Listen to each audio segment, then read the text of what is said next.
Welcome to Stories from the Front. Take a second to like, subscribe, and activate notifications. The sound of the telephone broke the stillness of the morning on the Sullivan farm. Brian half dropped his coffee cup and picked up, recognizing Dr. Michael West's number. The news was not good. 2 more cows showed signs of severe dehydration. Lisa, his wife, watched his expression harden as he listened to the vet. 3 head of cattle in 1 week, Michael. This is going to break us, Brian said, running his hand through his gray hair. The Sullivan Ranch, located on the outskirts of Missoula, Montana, had been in the family for 4 generations. It was a modest 200-acre property, but always prosperous thanks to the natural creek that cut through the land until Gregory Parker came along. Lisa approached, putting her hand on her husband's shoulder. At 52, his face was sunburnt and his hands calloused from hard work, but his blue eyes held the same determination that had made her fall in love with country life 2 decades ago. Parker built that fence only 2 weeks ago, she muttered, and we've already lost access to the only natural source of water on the property. Gregory Parker was the new president of the Homeowners Association (HOA) of the luxurious Riverfront Estates condominium, which bordered the Sullivan estate. Since his arrival from Seattle 6 months earlier, Parker had shown a peculiar interest in modernizing the area, even if it meant overriding rights established more than a century ago. The phone rang again. This time, it was Amanda Chin, the lawyer the Sullivans had hired. Brian, I found the documents you mentioned. Her voice sounded excited. The Sullivan Farm's water rights were established in 1892, long before there was any subdivision in the area. Parker has no legal authority to block access to the creek. Brian felt a glimmer of hope, but knew it wouldn't be an easy battle. Parker had money and political connections, something he made a point of mentioning in every chance encounter at the town's gas station. We need an injunction, Amanda continued. I'll file it today, but I need you to document all the damage. Photos, veterinary reports, everything you can gather. Lisa had her camera in hand before Brian had even hung up the phone. I'm going to photograph the fences and the cattle, she said, determined. That man isn't going to destroy everything we've built. As they walked around the property, the couple met Mason, their 19-year-old son, who had returned from university to help out during the crisis. He was installing makeshift drinking fountains, trying to minimize the damage caused by the lack of access to the stream. Dad, you need to see this, Mason called out, pointing beyond Parker's newly built fence. On the other side, earth-moving machinery was starting to move. Looks like they're going to start some kind of construction. Brian felt his blood boil. It wasn't enough to block access to the water. Now Parker was planning some kind of development on the banks of the stream. He grabbed his cell phone and started filming, following Amanda's advice about documenting everything. A black SUV approached from the other side of the fence. Gregory Parker emerged from the vehicle, impeccable in his navy blue suit, completely at odds with the rural surroundings. Next to him, a woman in a beige suit was consulting a tablet. The Sullivans, Parker smiled, but the gesture didn't reach his eyes. I was just thinking about you. Regina here, he gestured to the woman, is our landscape architect. We're planning a beautiful artificial lake for our residents. Unfortunately, this means that the flow of the stream will need to be redirected. You don't have that right. Lisa snapped, her voice shaking with anger. That stream supplies not only our farm, but 3 other properties downstream. Actually, dear, Parker replied condescendingly, according to our attorneys, the creek is entirely within the boundaries of the Riverfront Estates property. And as president of the HOA, I have full authority to make improvements that benefit our residents. Mason stepped forward, but Brian stopped him with a gesture. They couldn't give Parker any excuse to further complicate the legal situation. Our lawyers will be in touch, Brian said, simply continuing to film. Parker shrugged as if it was just a minor inconvenience in his day. Do as you like, but I suggest you start looking at other options for your family business. Montana is changing, Mr. Sullivan. Maybe it's time for you to change too. As the SUV pulled away, Lisa hugged her husband, trying to hold back tears of frustration. He wants to force us to sell, she whispered, like they did with the Petersons last year. Brian nodded, remembering how the neighboring farm had been turned into a golf course after a series of mysterious irrigation accidents.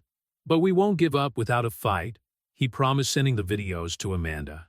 Back at the house, they found Dr. Michael West examining yet another sick cow. The vet, who had been looking after the region's animals for over 30 years, shook his head in concern. It's not just dehydration, he explained, showing his notes. Stress is affecting the whole herd. If we don't sort this out soon, the losses will be even greater. Mason, who was studying environmental law at the university, leafed through old deeds and maps spread out on the kitchen table. There's got to be something here we can use, he muttered, determined to find a solution. The Sullivan family knew they were facing their biggest battle yet. It wasn't just a question of property or money, it was about preserving a way of life, of family history, and the very future of the region. The arrival of Parker and his HOA posed a threat not only to them, but to an entire rural community resisting rampant urbanization. As the sun set over the Montana horizon, Brian, Lisa, and Mason remained huddled in the kitchen planning their next moves. The fight was just beginning, and they would need all their strength, determination, and family unity to face what lay ahead. The next morning, Brian found a brown envelope in his mailbox. Inside were old photographs of the creek dating back to 1890, clearly showing the original length of the watercourse and its importance to the farms in the area. The sender was Howard Martinez, a retired local historian whom Brian knew only by sight. "I thought this might help," said the enclosed note. "Parker isn't the first to try to change the history of this region. Stop by the historical museum when you can." Lisa examined the photos with growing interest. "Look at this, Brian. The layout of the creek is exactly the same as it is today. This proves that Parker is lying about the boundaries of the property." Meanwhile, Mason was working in the makeshift barn they had turned into an operations center.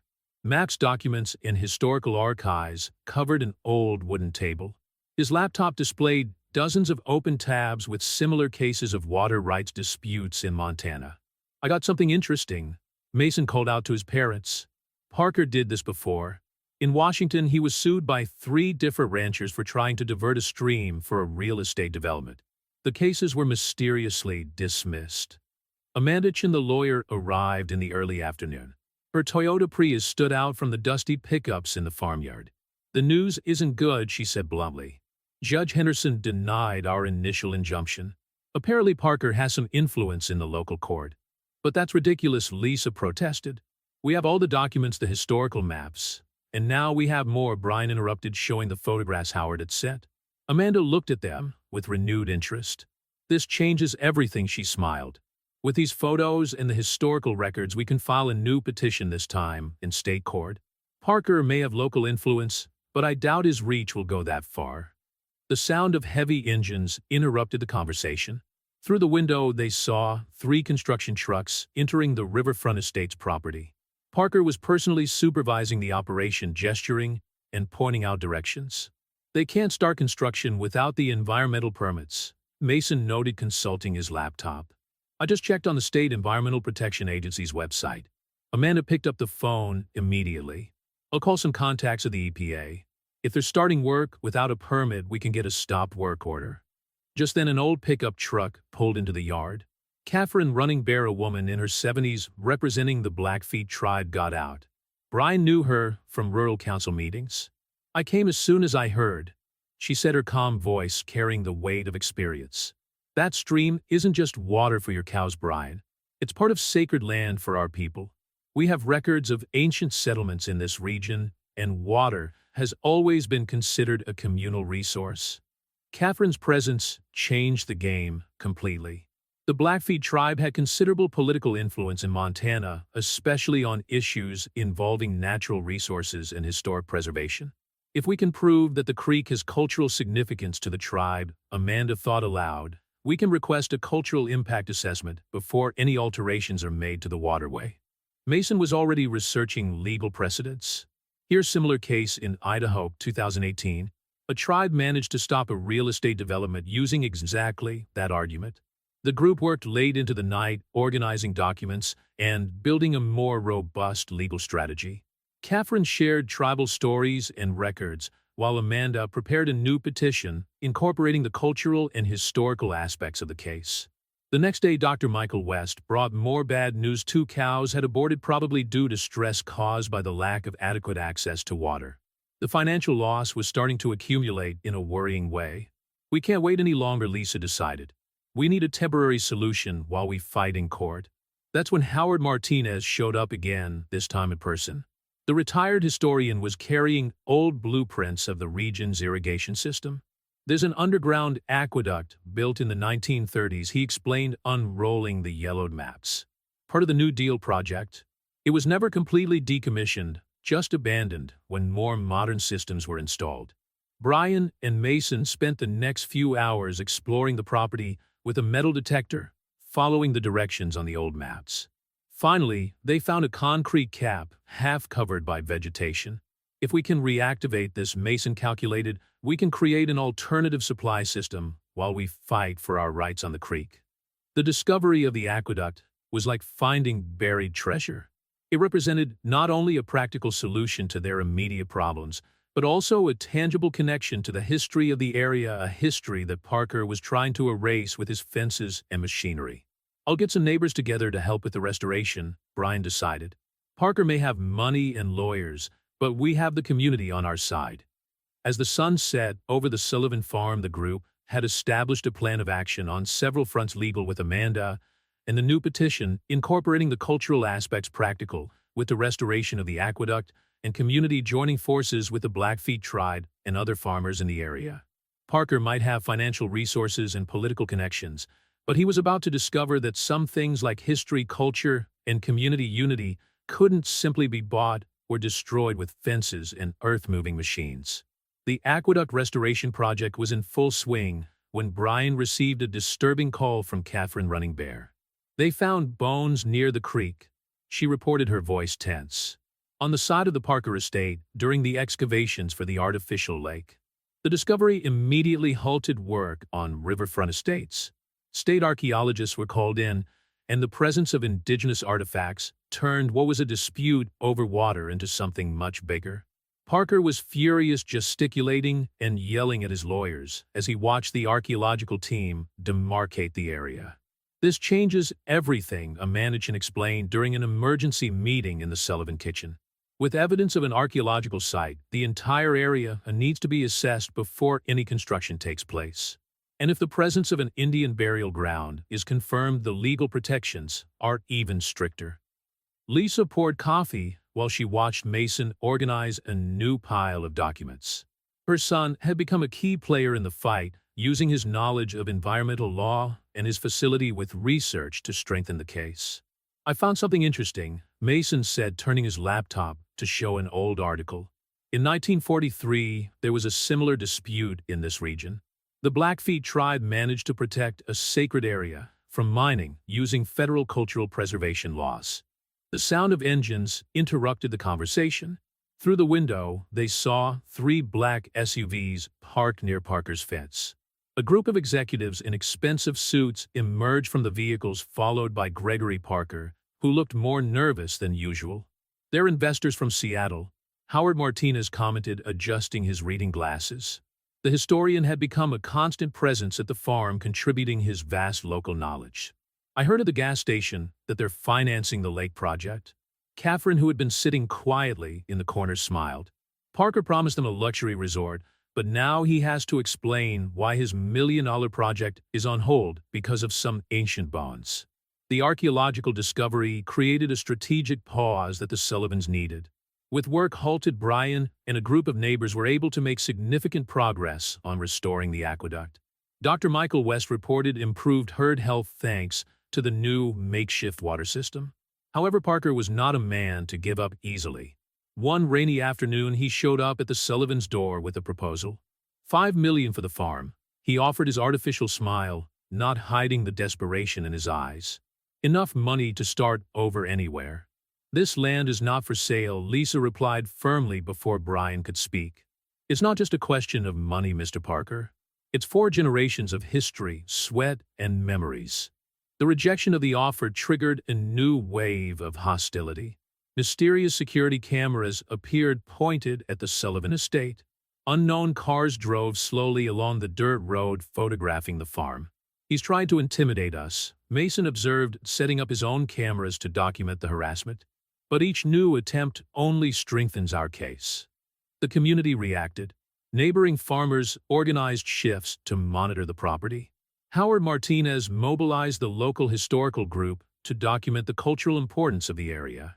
Catherine Running Bear brought in tribal elders to perform traditional ceremonies at the site of the archaeological discoveries. Amanda Chun took advantage of the moment to apply legal pressure. "We just filed a class action lawsuit," she announced during another strategy meeting. "It's not just about the Sullivans anymore.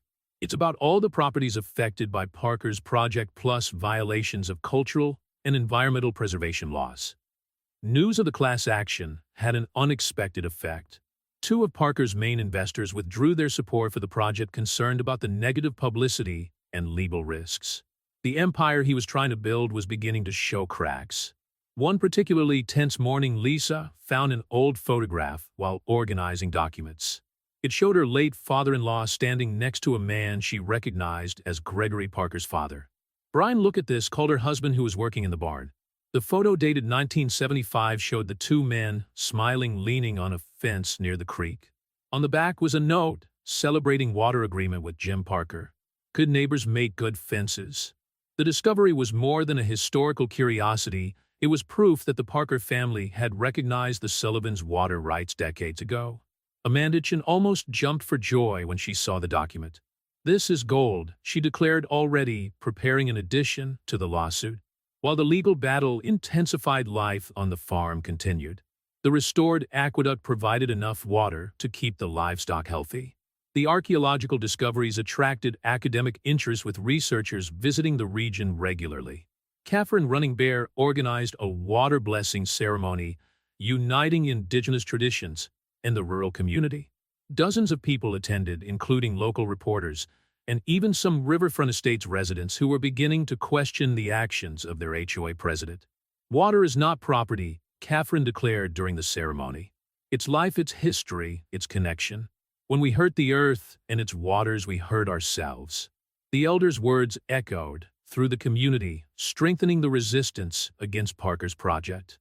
The Sullivans' fight was no longer just about their farm. It had become a movement for the preservation of a way of life, of a shared history of values that could not be bought or fenced off. Mason, watching the sunset on that significant day, summed up the general feeling. "Sometimes it takes an external threat to show us how connected we are." Parker wanted to divide our community with fences, but he ended up uniting us even more. The battle was far from over, but the Sullivans and their allies had found strength in their deep roots in the land, the community, and the history they shared. It was a strength that no fence could contain. The discovery of the old photograph, proving the agreement between the Sullivan and Parker families, triggered a series of events that no one could have predicted. Regina, the landscape architect at Riverfront Estates, secretly sought Brian out one rainy afternoon, carrying a briefcase full of documents. "I need you to see this," she said, glancing nervously over her shoulder. "Parker is not who he says he is. He's not even the real owner of that land." The documents revealed an elaborate scheme. Gregory Parker had manipulated HOA records using a network of shell companies to take control of Riverfront Estates. His real identity was Gregory Peterson, yes, from the same Peterson family that had lost their farm the year before. Lisa called Amanda Chun immediately. The lawyer arrived in record time, her eyes shining as she examined the documents. "That explains why he got so much influence so quickly. He's been planning this for years." Mason, who had spent the last few days investigating Parker's record in Washington, found more connections. "Look at this," he pointed to his laptop. "All the mysteriously filed lawsuits have a pattern. The properties ended up in the hands of a company called Northwest Development Group, which happens to be one of the companies listed in these documents," Amanda added, organizing the evidence in her briefcase. "We have enough to report him for fraud." Meanwhile, Catherine Running Bear brought more news about the archaeological excavations. The archaeologists had confirmed that the site was an ancient tribal meeting place used for sacred ceremonies related to water. The discovery attracted the attention of the national press. "A reporter from the Washington Post is on his way," Catherine reported, a satisfied smile on her wrinkled face. "They're interested not only in the archaeological findings, but in the whole story of how an HOA tried to erase local history." The pressure began to affect Parker visibly. His investors demanded explanations, and the residents of Riverfront Estates called a special meeting to question his actions. The man, who always looked impeccable in his expensive suits, was now seen with deep circles under his eyes and messy hair. That's when Howard Martinez made his most significant discovery. Searching the state archives, he found the original will of Jim Parker Gregory's father. The document clearly specified that the land should be preserved as a green area with guaranteed access to neighboring properties. Jim Parker was a conservationist, Howard explained, showing old newspaper clippings. He fought against various development projects in the region. His ultimate wish was to protect this land, not turn it into a luxury resort. The revelation struck the community like a thunderbolt. Residents of riverfront estates, many of whom had bought property lured by the promise of a quiet country life, began to question Parker's entire project.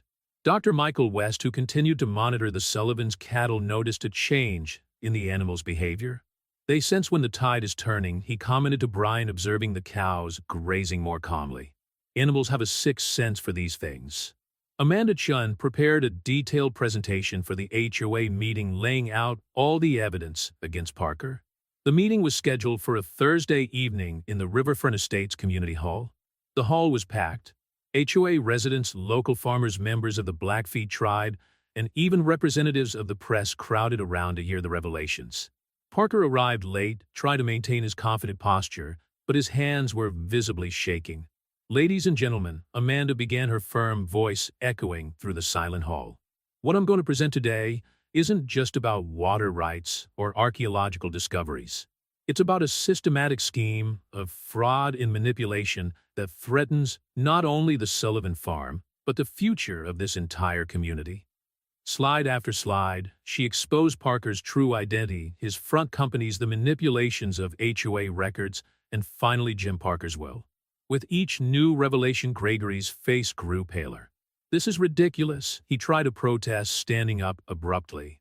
"You have no proof." "Actually, we do," Regina said, surprising everyone. The architect stood up, holding more documents. "And I have here the original records that you asked me to lose when you took over as president of the HOA. The assembly erupted in heated arguments. Residents demanded Parker's immediate resignation, while others called for a criminal investigation. In the midst of the chaos, Brian noticed that Parker himself had quietly disappeared. Mason, who was monitoring the security cameras on his cell phone, saw Parker running to his SUV. "He's tried to escape," he warned, but the escape was already planned. 2 state police cars were waiting in the parking lot, alerted in advance by Amanda. Gregory Parker, or Peterson, was arrested as he tried to leave the condominium. "Sometimes justice takes time, but it comes," Catherine commented, watching Parker being led away in handcuffs. "Water always finds its way, no matter how many barriers you try to put up." Parker's fall marked the beginning of a new era for the region. The HOA, under new management, voted unanimously to restore the Sullivans' water rights and support the preservation of the archaeological area.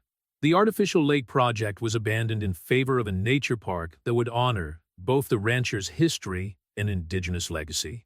Brian, Lisa, and Mason watched the sunset of that historic day from the farm's veranda.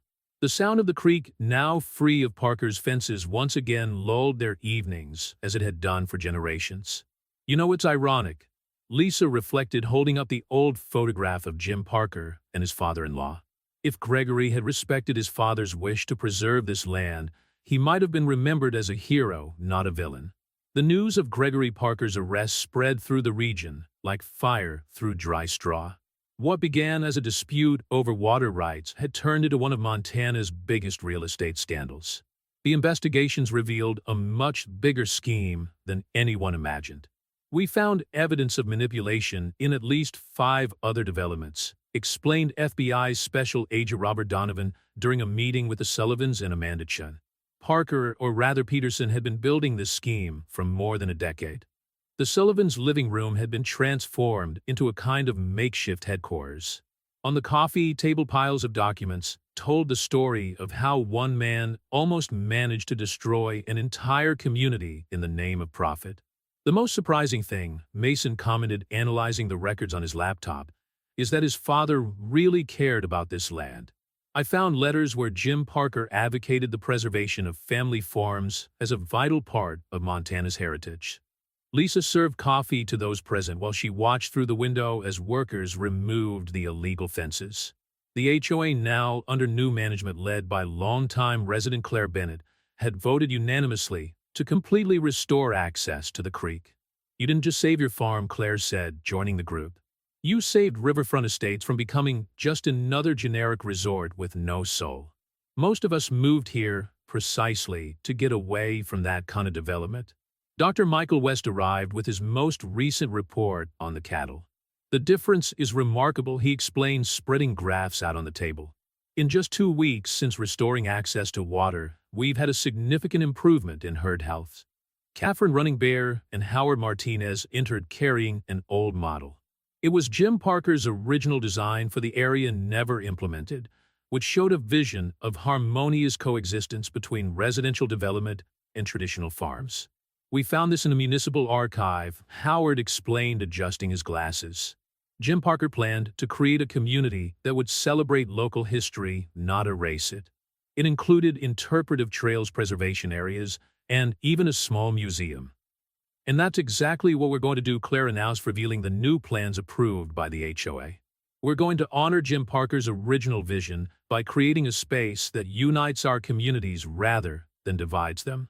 Amanda Chin smiled as she organized the final paperwork for the case. The judge approved our settlement proposal.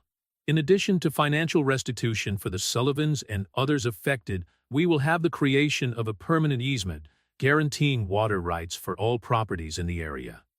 Brian, who had been quietly observing everything, finally spoke up. It's not just about legal rights or financial compensation.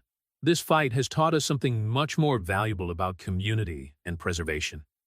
Mason agreed, showing on his computer the project for his environmental law thesis inspired by recent events. It's a perfect case study of how sustainable development needs to respect local history and traditions. The following months brought significant changes to the region. The archaeological site discovered during the excavations was transformed into a cultural preservation area, with the Blackfeet tribe actively participating in its management. The ancient aqueduct restored during the crisis was incorporated into a modern irrigation system that benefited both the farms and the condominium. A particularly special Sunday marked the inauguration of the Jim Parker Cultural Center, built on the site where Gregory had planned his artificial lake. The space, which told the history of the region through photographs, artifacts, and documents, became a symbol of the reconciliation between old and new Montana. Look at this. Lisa smiled, watching groups of children from riverfront estates learning about traditional farming techniques with Mason, who had decided to divide his time between practicing law and the family farm. Drive West, who continued his regular visits, was now bringing veterinary students to learn about sustainable livestock farming. Sometimes we need a crisis to show us the right way, he reflected, watching the healthy cattle grazing by the stream. Catherine Running Bear became a constant presence at the cultural center, sharing traditional stories about the importance of water and land. Her ancient wisdom found an echo in modern concerns about preservation and sustainability. Water has memory, she used to tell visitors. It carries the stories of everyone who has lived and died on its banks. When we respect the water, we respect our own history. Howard Martinez, although officially retired, took on the role of resident historian, cataloging and preserving documents that told the story not only of the Sullivan farm, but of the entire transformation of the region. One quiet afternoon, while Brian and Lisa were watching the sunset from their balcony, a letter arrived. It was from Jim Parker Jr., Gregory's brother, who had discovered the whole story through the news. "I want to thank you," he wrote, "for fighting not only for your land but for the legacy my father tried to build. Gregory forgot our roots, but you kept them alive." The letter included an old photograph of Jim Parker Sr. with his father, Brian's grandfather, both young men working together to build the first fence that divided their properties, a fence that, in their words, was meant to mark friendship, not separation.